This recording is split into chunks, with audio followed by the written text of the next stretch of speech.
the only thing I've got to add is obviously Gasly had that tyre failure, and initially it looked like it was because he went over the curb and the tyre gave up, but actually he had broken his front wing and then driven over it. So that's what caused the tyre to completely disintegrate, it looked like. And obviously that caused a little bit of confusion for the drivers behind him. So we had this single yellow flag, double yellow flag, whole situation where some drivers saw single yellows, some drivers didn't see anything, some drivers saw double wave yellows.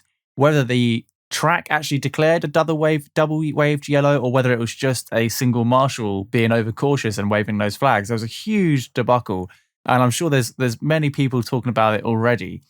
But those penalties came through, so we were an hour before the race, and I think Max Verstappen and was it Valtteri Bottas? Both had a 5-place grid penalty for not respecting or not slowing down during double waved yellows. Now, Bottas got 3, didn't he? He did, sorry, he got 3 and Max got 5 because Bottas was single waved yellows and Max was double waved. What did you make around that whole situation? Did you watch qualifying live? Did you catch up on the highlights? I caught up on the highlights. I saw the highlights of qualifying, and I saw the chaos that surrounded Gasly's puncture. It was a little bit messy, but ultimately, a lot of the other drivers who weren't penalised saw a car stationary on the main straight and slowed down. Sainz was one of the people who got called in. The stewards were satisfied that he had slowed down sufficiently. Red Bull seemed to feel a little aggrieved because it wasn't on Max's dash or something like that. The marshal, because it's difficult. The marshals, they respond to what they see on track. They don't necessarily have like an earpiece and somebody saying, right, it's yellow flags now, start waving the flags. They are often making judgment calls based on what they see on track and based on their training. So I think there was maybe a little bit of confusion because they were also passing different marshal posts as they were coming along the track. And so at different marshal posts, they were perhaps making different decisions. It's only when they call like a full course caution or safety car or something like that there is some kind of unified, right, this is now the situation across the whole track. Whereas the different marshal posts were potentially doing different things. I believe there was one marshal who started waving double yellows later on as Gasly's car had stopped. And that was what Verstappen went through, even though there had been single yellows before that. So, I think the Red Bull felt a bit aggrieved because it wasn't a sort of official, it's on the dash, it's on the lights or anything like that. Christian Horner accused a rogue marshal, didn't he? That was his terms, which got him a bit of a slap on the wrist from the FIA. Shouldn't really be making the volunteer marshals a target of your frustration. Like, that's not really very fair, is it?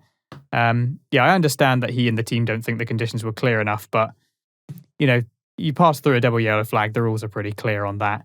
And despite the chaos, I think that you can't really be skimping on the safety-related rules like that. So I don't really have a problem with the penalties. I suppose I don't really have any skin in the game, but I think they were fair enough.